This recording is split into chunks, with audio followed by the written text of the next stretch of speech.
Welcome sa panibagong solo camping vlog dito sa New Zealand.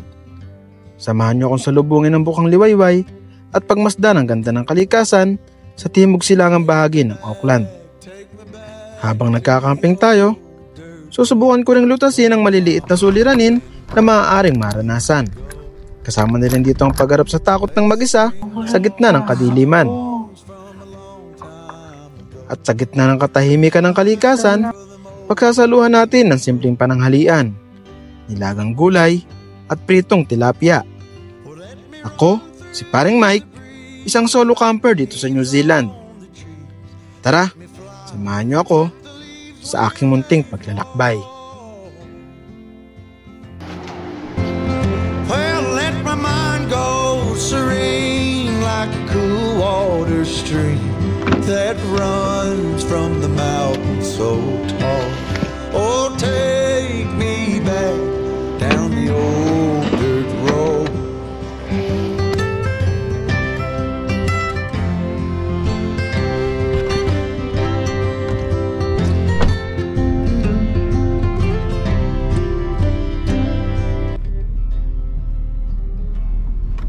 So ayun guys, muli na naman tayo nagbabalik. Paring Mike at your service.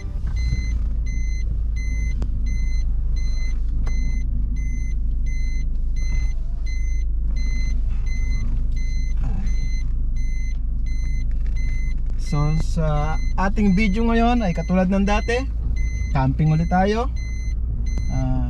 Yung pupuntahan natin, siguro pangalawang beses ko na to doon ngayon. Pero nung unang punta ko doon, naka-vlog din ako noon eh. Iba-iba lang ngayon kasi yun lang kasi malalapit eh. Mga 1 oras ang biyahe natin. So samahan nyo ulit ako sa ating munting camping. Daming sasakyan sa labas. Bakit? Sa ating munting camping adventure. Dahil long weekend na naman, kasi alam niyo naman, busy sa trabaho, hindi lagi makapag-vlog. So, sayang ang camera. Kailangan gamitin. At saka meron tayong konting muni-muni about this nasa mid-year na tayo eh. So, kailangan baka sumasabli na tayo sa goal natin. So, magre-refresh lang tayo. Wait lang, ayusin ko lang yung bike dun sa likod kasi nakalabas yung gulong. May dala tayong bike eh. Wait lang . So ayun na nga, samahan nyo ako. Dito tayo. Nung nakaraang video ko, kung napanood yung nakaraang video ko, sana panoorin nyo. Kawa-Kawa Bay tayo. Doon ulit siya, doon tayo dadaan ulit. Pero siguro mga 30 minutes pa galing sa pinuntahan natin nung nakaraan, nung nag-ihaw tayo. So nalabas talaga yung gulong. Namumroblema ako dun sa gulong ng bike ko. Nalabas sa gilid. Pero okay lang, all goods na yan. Maluwag naman ang daan. So balikan ko kayo mamaya. Dadaan tayo ng grocery para bumili ng lulutuin natin doon. And then papagas tayo. Then dire-diretso na tayo. Doon ulit tayo magkikita-kita. See ya guys, bye bye. So andito na tayo sa grocery store. Parking to. Dan muna tayo para bumili nating may maluto naman tayo. Ay kulang.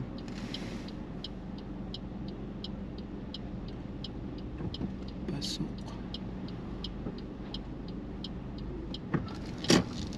Diba pasok? Ayan.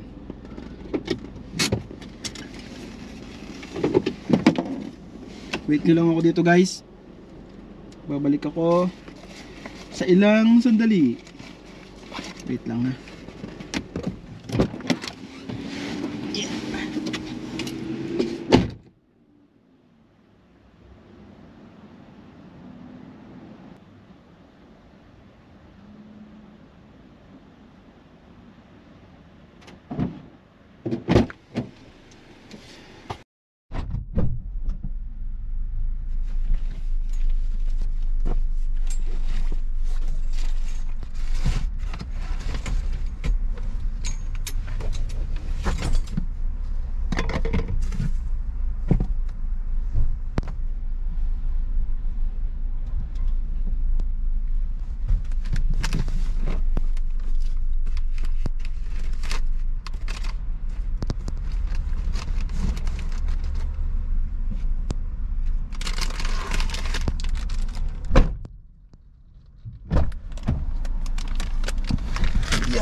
may nabili na tayo na pambaon natin. Marami-rami to, kasama na yung pang grocery ko siguro sa bahay. Gutom na ako, so bumili ako parang waffles. Sarap. Pagas naman tayo, tapos dire-diretso na tayo doon. See you guys.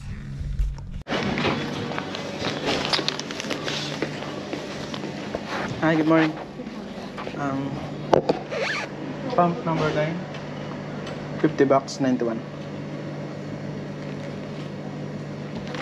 And one coffee, please. Which coffee? 55.20 please. What? Hi dear, this side please. Hello.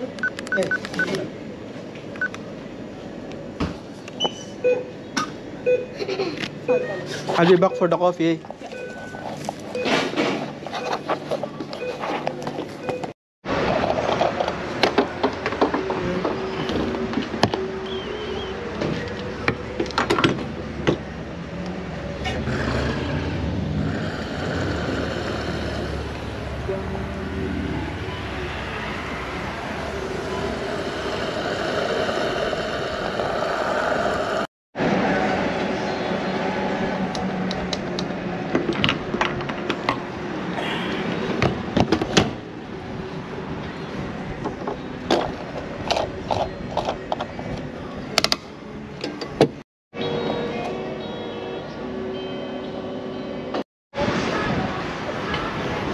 Oh,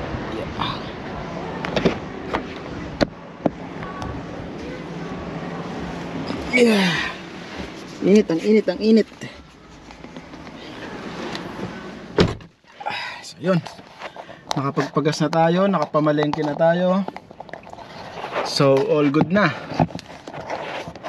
All we have to do na lang is to biyahe.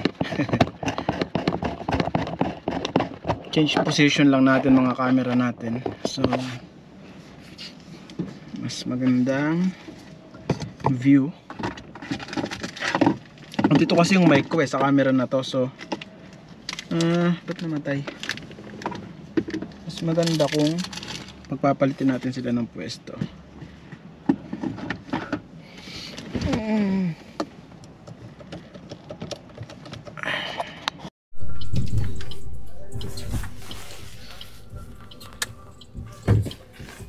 So ayun, palabas na tayo.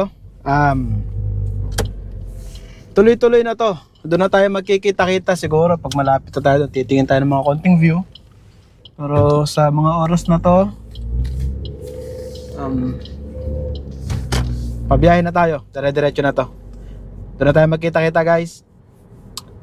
Sana maging ligtas at masaya kahit mag-isa ang ating biyahe. Well, mas prefer ko talaga mag-isa. May mga nagyayakag naman sa akin, mga tropa, mga kumpare ko. Nagyayaya na tatanong kung saan ako, anong plano ko ngayong weekend. Gusto ko silang kasama pero mas madalas kasi parang mas gusto ko talaga yung mag-isa eh. Pero iba yung may kasama, mas masaya siya, magkaiba siya ng saya eh. Meron siyang saya na hindi mo mapapaliwanag ba. Pero masaya rin yung may kasama. Iba rin. Pero kasi next week, long weekend ulit. So baka ako na magyaya. Nahiya rin ako kasing magyaya eh. Ayoko din naman. Kasi baka may plano silang iba. Ngayon, siguro nahiya rin silang yayain ako. Kasi baka may plano nga rin akong iba. Pero may Isparin Jojo nagtanong anong plano ko. Wala man akong plano talaga eh. So kagabi lang, tinignan ko yung panahon. Clear naman, mainit. So sige, lakad ako. Ayoko naman magyaya ng... Kasi may mga nakaplano na sila na kanila eh. So ayoko naman biglain, guluhin yung plano nila. Kaya hindi na lang ako nagyaya. Tsaka kailangan ko ngayon ng mag-isa kasi yung mga goals natin ngayong week, ngayong year ay kaklaro natin. Kasi meron tayong uumpisahang project, meron tayong venture na bagong susubukan. Try lang ng try. So ayun, kaya naset tong biyahe natin ngayon. So ayun. Tingnan lang natin kung hanggang anong mangyayari. Kung magiging sobrang saya ba, mare-refresh ba tayo o mapapagod. Kasama na yon. So ayun, see you guys later. Doon na tayo magkita-kita, mas malapit kasi madalas nyo naman nakikita na yung daan sa mga videos ko. So, see you guys. Double check lang yung bike natin kung baka maluwag yung tali.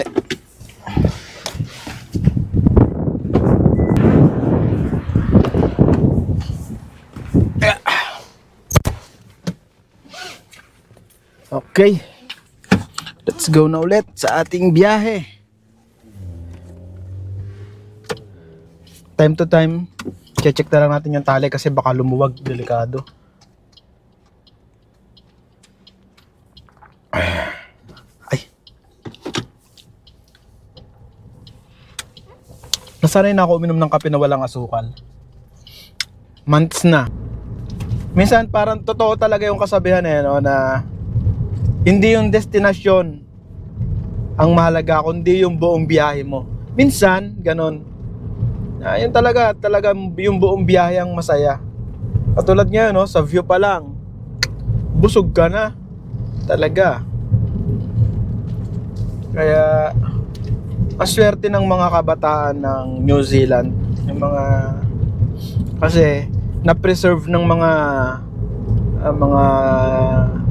ninuno nila o ng mga gobyerno dito yung magandang kalikasan na pangalagaan nila,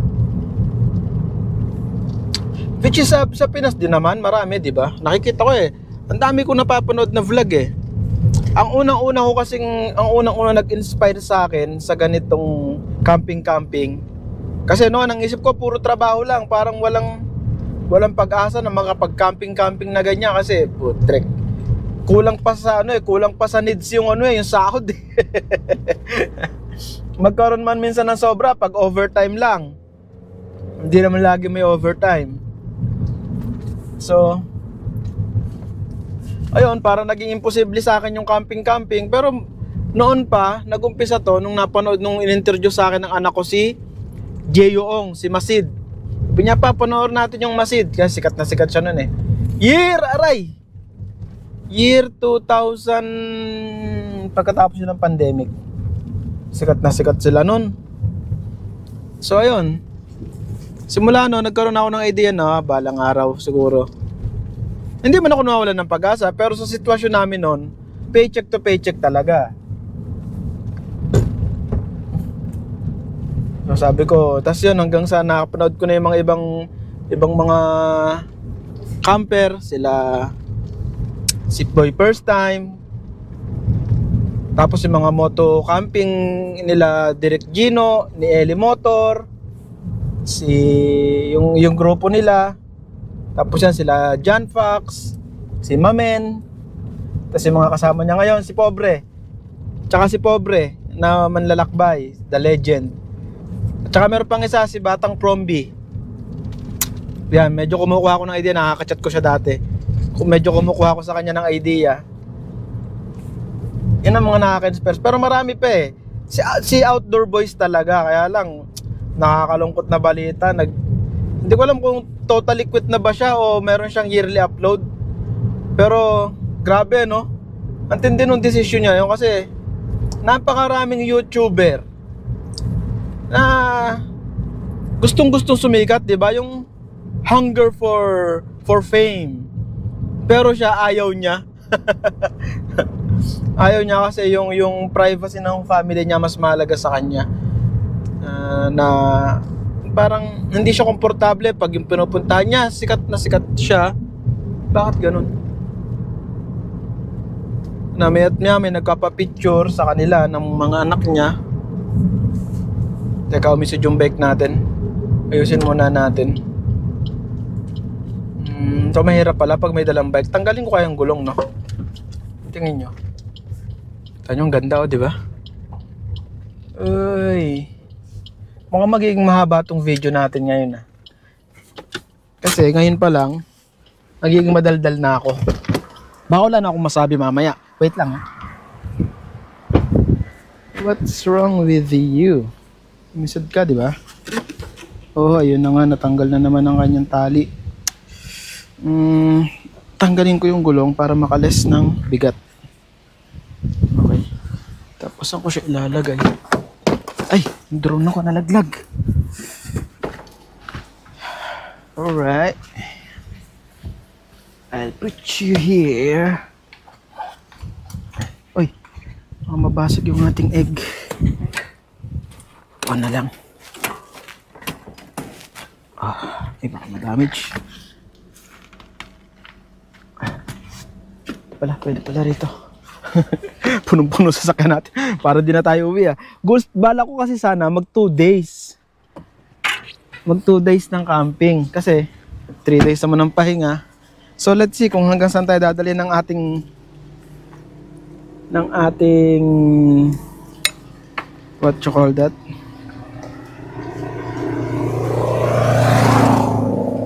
Ba't kaya ito lumuluwag? Ano?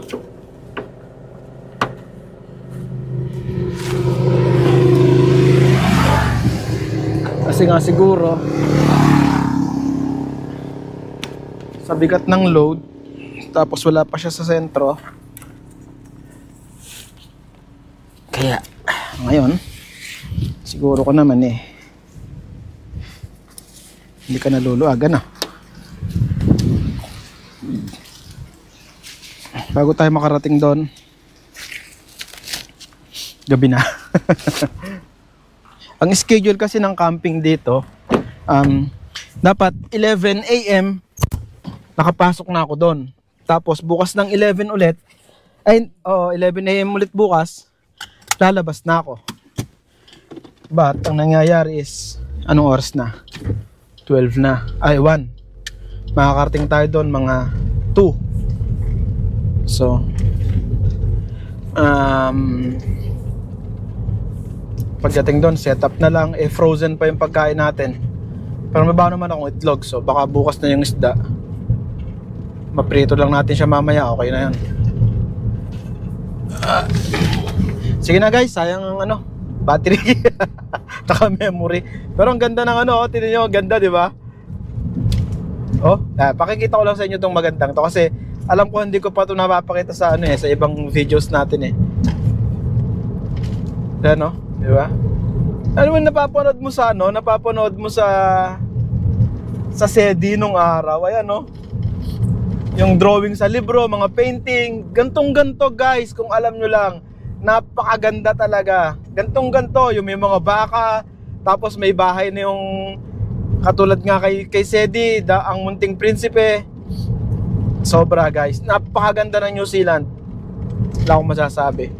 Sa view, sa bait ng mga tao, hindi lahat, pero hindi sila ganun ka-obvious na hindi ka-obvious yung racism dito pero meron pa rin hindi pa rin equal ang treatment pagka may immigrant ka sa mga lokal. Meron pa rin nagmangilan-ngilan na umuwi ka na lang sa Pilipinas, umuwi ka sa bansa nyo, pagka dito sa amin. So hindi naman may iwasan yun kahit saan. Kahit nga sa Pilipinas di ba, yung mga galing ng probinsya pumunta na Manila, balik ka na ng probinsya. Racism is everywhere. Wala tayong control dyan. So ayun, na layo na ng topic ko. Nagiging madaldal ako ngayon Maganda yung aura ko ngayon Ganda sayang lang. Mamaya lilipat ko pala sa maglalagay tayo dito ng camera para yung mga nasisilip ko masilip nyo rin mamaya pag nito titigil tayo ulit, isang tigil pa pala. So ayun, naglagay na tayo ng ang tawag dito, head mount, yung bang tawag dito, yung nakasaulo yung sige basta yun na yun. Naglagay na tayo dito para nakikita nyo naman yung nakikita ko. Diba? Ayun katulad nun. Ayan diba? Sana nakita nyo, sana hindi naharangan. Ginagawa ko, pag may mabilis sa likod ko, pinapalagpas ko na. 80 dapat ang takbo rito dahil sa nag-video tayo, dahan-dahan lang tayo para ma-enjoy natin yung view. Diba?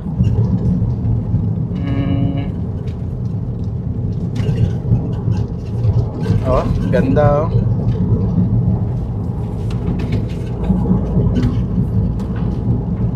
Mamaya ulit. Pag may magandang view. Play pala.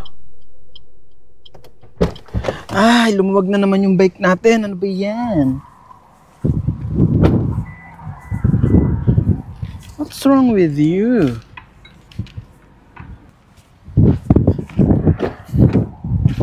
Let's see kung anong mangyayari.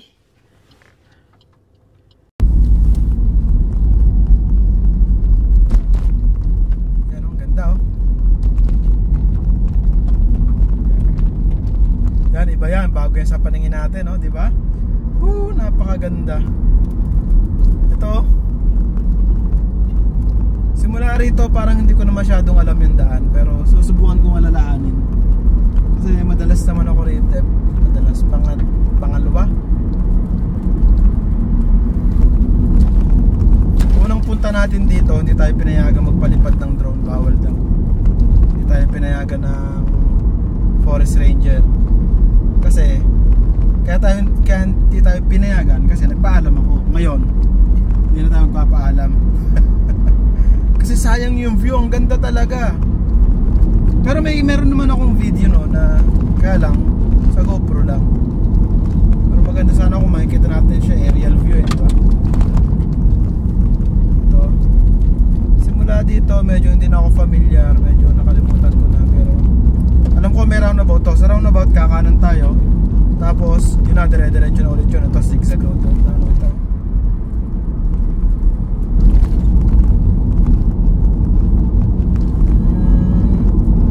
Ang ganda oh.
So ito na, dito na tayo. Welcome to Pampanga Regional Park. Siguro familiar sa inyo ito, nakita nyo na ito. Iina ako.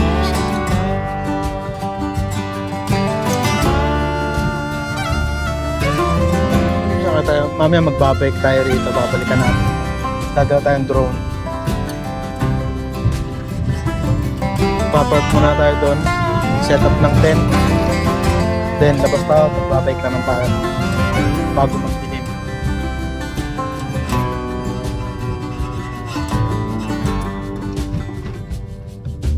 Ito, kung tatandaan nyo, nagpicture-picture pa ako dyan. Ito, in-explore ko to, itong diretso na to. So, base sa map, dead end siya eh. Ayan.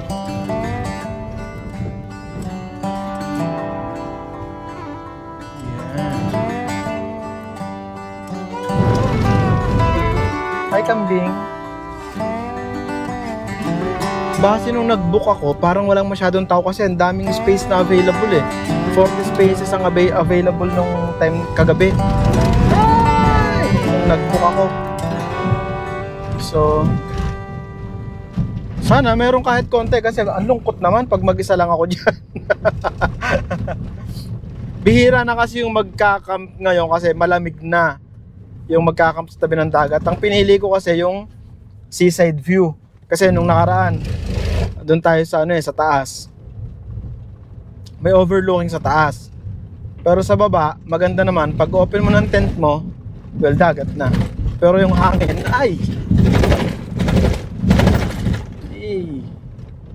pero yung hangin, sobra, sasaluhin natin lahat yung hangin.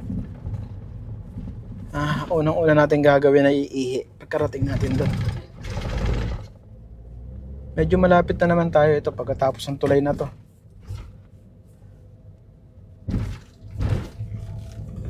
Rough road na kasi siya hanggang dun eh. Natandaan ko pa. Mukhang matandain na ako sa daan ngayon ah. Ito. Yeah, pagkatapos nyan, rough road na ulit. Ayan. Diba? Alam ko to eh. Alam ko eh. Yan. Dito ako nabigyan ng isda diyan sa baba na yan. Doon tayo dati sa taas. Doon tayo nag-camp. Kasi dalawang spot to eh. Ngayon naman dito tayo sa baba. Explore naman natin tong baba. Kung anong feeling. Ay, walang masyadong tao. Last na nagpunta ako dito, punong-puno yung parking na yan. So ngayon walang masyadong tao. Ihi muna tayo, then pasok na tayo sa loob. Aray. Dito nakahuli nung halos 60 pieces. Yung na-tsempuan ko dyan na nag-aahon ng isda. Nag-harvest siya. Dami niyang huli. Ito pangarap ko. Ayan, yung camper ba na yan. Pag andito na ang aking mga mag-iina, mag-aatika kami yan. We will live. Magiging kami homeless. Guys, dyan muna kayo, ihi muna ako.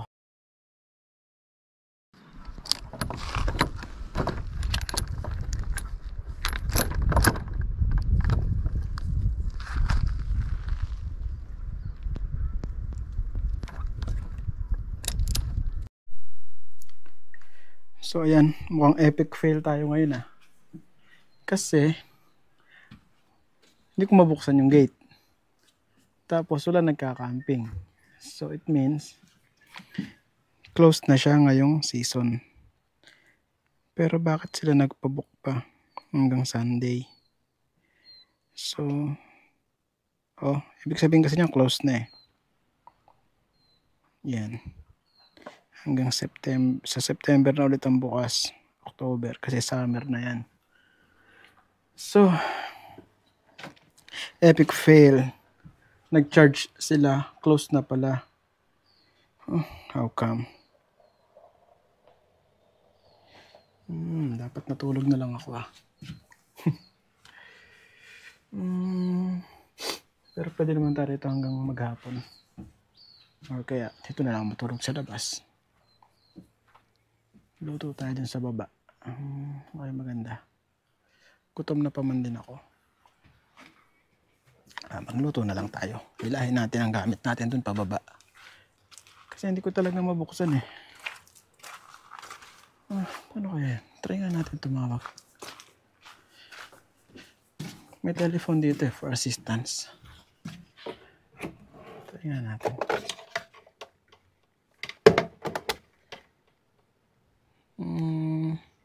Wala naman tunog. Langgam pa. Galing, Alcatel.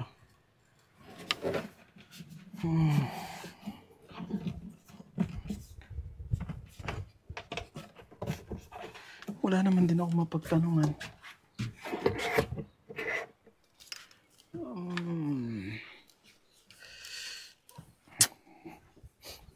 It is what it is. Baba tayo doon, luto tayo. Uwi tayo mamaya. Tapos ano tayo na spot. So ayun, sa nakikita nyo, Dito na lang muna ako sa sasakyan, sa labas, sa parking nagluto ng aking magiging hapunan. Habang nag-iisip ako ng solusyon sa naging sitwasyon natin kasi hindi ko mabuksan yung gate eh. Sa hindi ko maipaliwanag na dahilan sa mga oras na yan, kung bakit hindi ko siya mabuksan.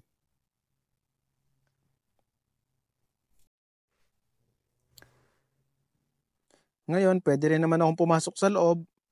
Doon ako magluto sa tabi ng dagat o sa beachfront. Kaya lang baka biglang umulan, may hirapan din tayo paghahakot ng gamit para ipasok sa sasakyan.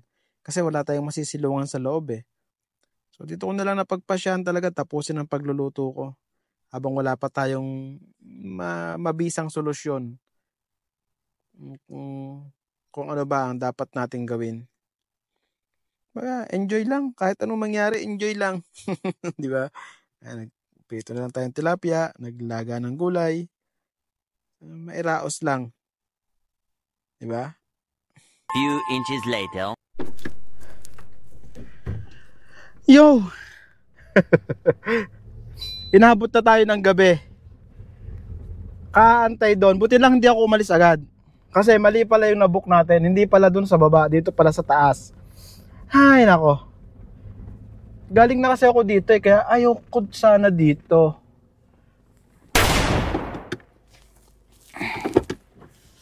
Tapos, yung pala, dito rin ang naibok ko. Kasi galing na ako dito dati eh. Ang daming kambing. Yung sa baba, yun sana maganda. Nako. Sana may tao. Walang tao. Mag-isa lang ako. Kaya ko ba?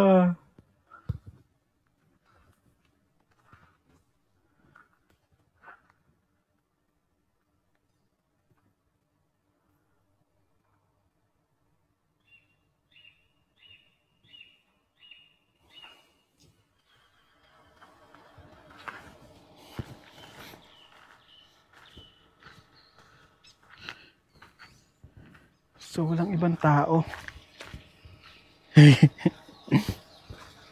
Baka hindi ko kaya. Ang dilim.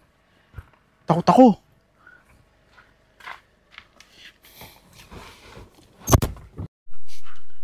Ay. Sa tingin ko, hindi magandang idea itong gagawin ko na to.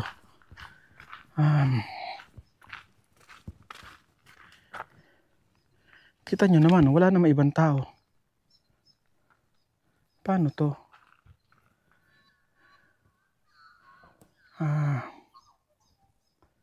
Ito na lang ako sa baba. Pag sinita ako, papaliwanag ko na lang na ayoko rito mag-isa. At least dun sa baba, may mga kasama ako. No? Doon na lang ako, balik ako dun. Kasama ko rito, mga kambing oh. Inako po, di uubra. Sa tapang kong aray. Teka, tay. Change of plan. Lipat tayo. Hindi aya. Balik tayo sa baba. Hindi aya rito. Ay, Diyos ko po.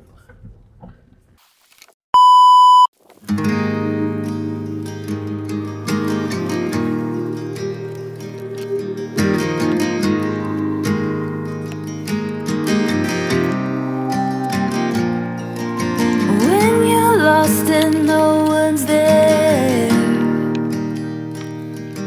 and you wonder who even cares.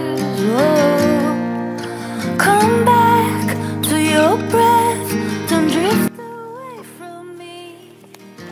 I will come down to remind you. A few inches later.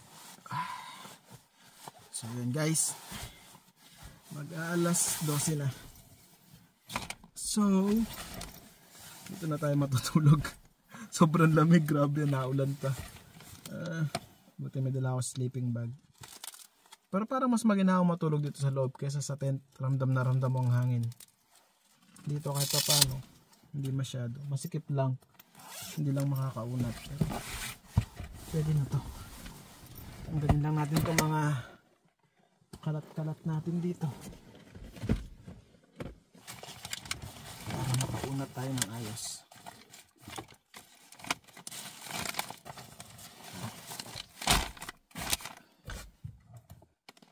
Ano yan?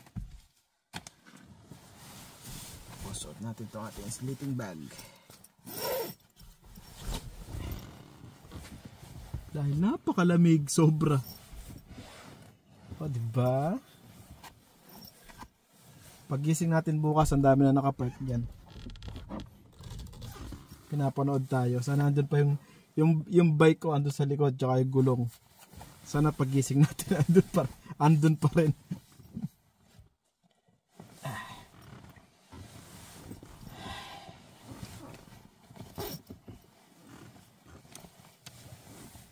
Ano nangyari?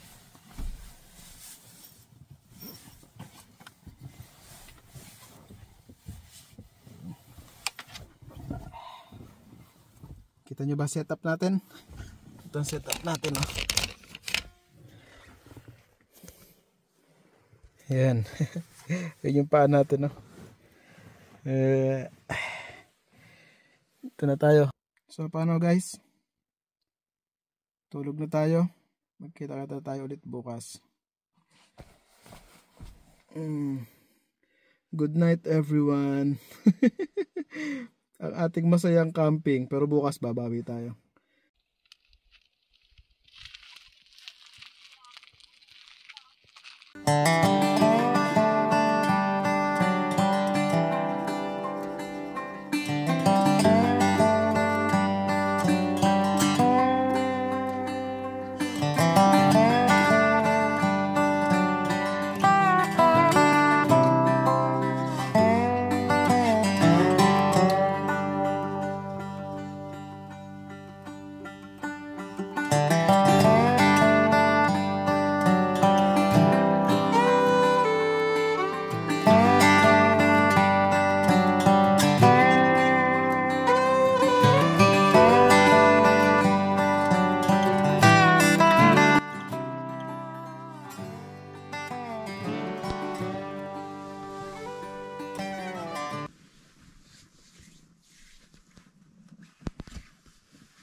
Good morning, everyone.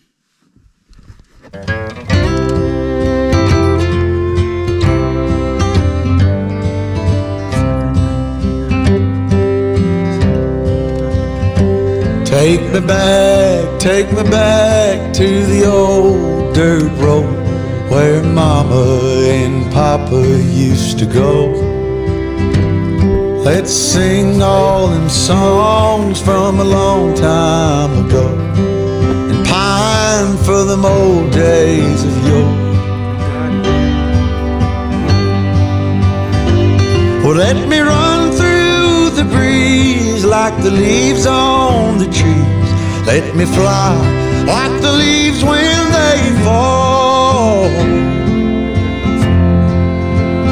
Well, let my mind go serene like a cool water stream that runs from the mountain so tall. Oh, take me back down the old dirt road.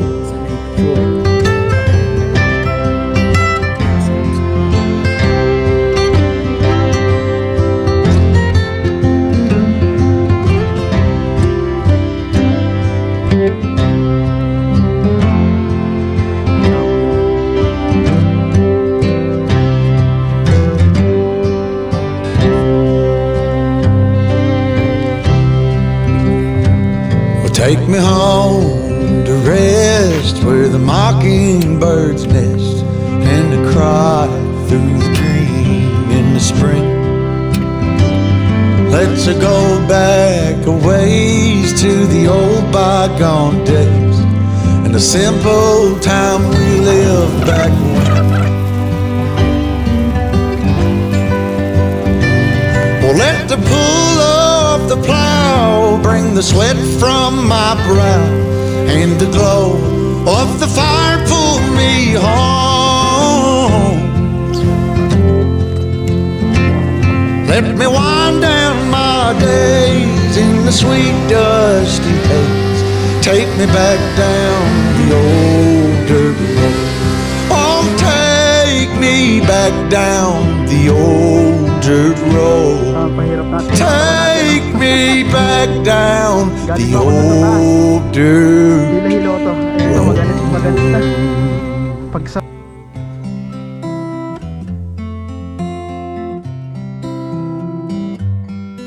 I was old, I was young, I was sitting in the sun. I was tired of the run, I was done. Life was great, life was hard, in a way an awful card. You can't win the losing hand. But the rain stopped falling, and the line on the floor was crossed, and the pain I'd been feeling washed away to return another day.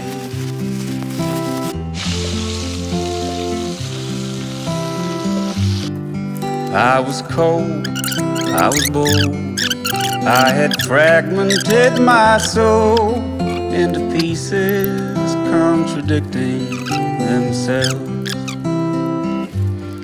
Perhaps it is, as it is, how the world is the mess, means that every heart and soul needs to be whole.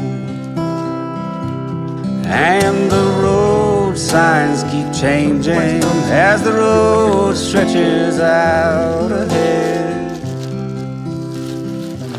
and the mood keeps on changing.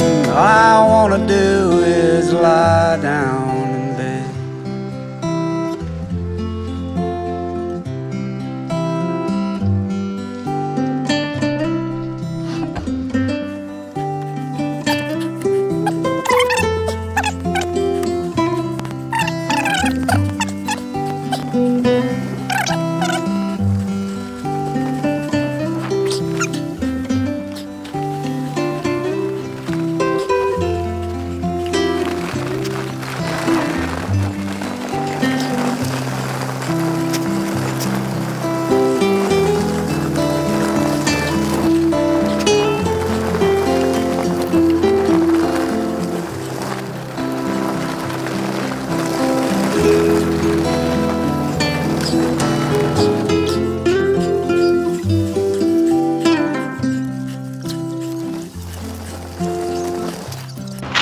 So yun guys, yun na yung last day natin dito.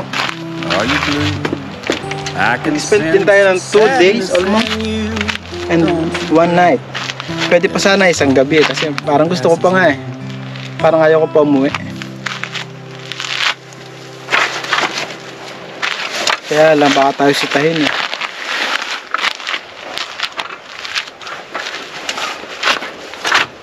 Kasi may nakita ako. Ayan yan. Yung sasakyan sa kabila na yan. Pumasok sila doon. Parang mag-fishing sila overnight. So, ibig sabihin, pwede sana siya. Diba?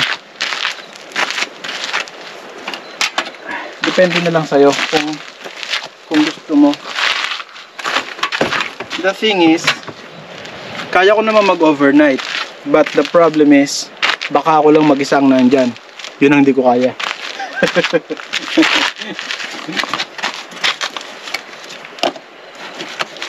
Bago tayo mag-uwian, share ko lang sa inyo yung nabili kong lagay ng itlog. Napaka safe niya. Kahit ipaghagis-hagisan ko siya.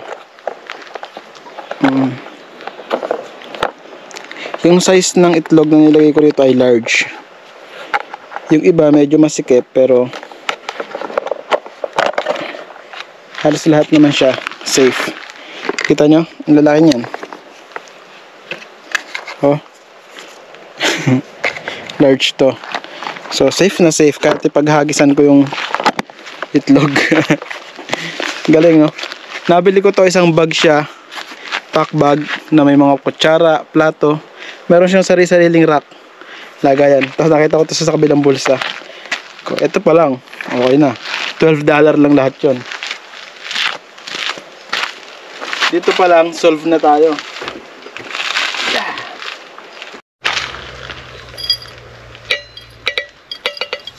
Ay!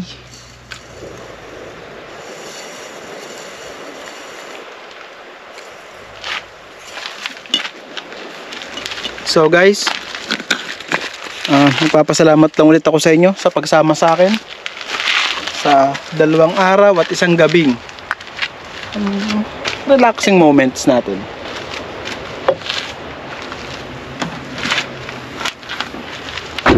Nagpapaalam na ako sa inyo. Hopefully next week ay magkasama-sama ulit tayo.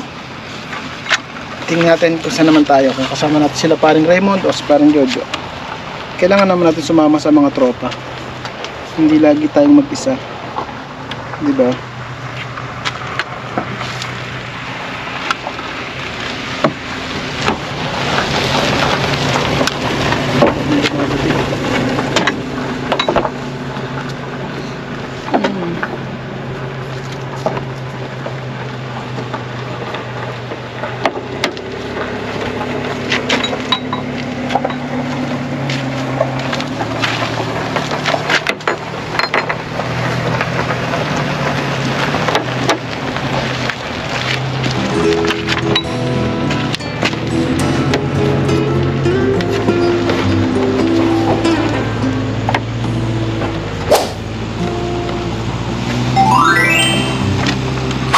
How are you? Are you blue? I can sense the sadness in you. Don't you worry, every storm passes on.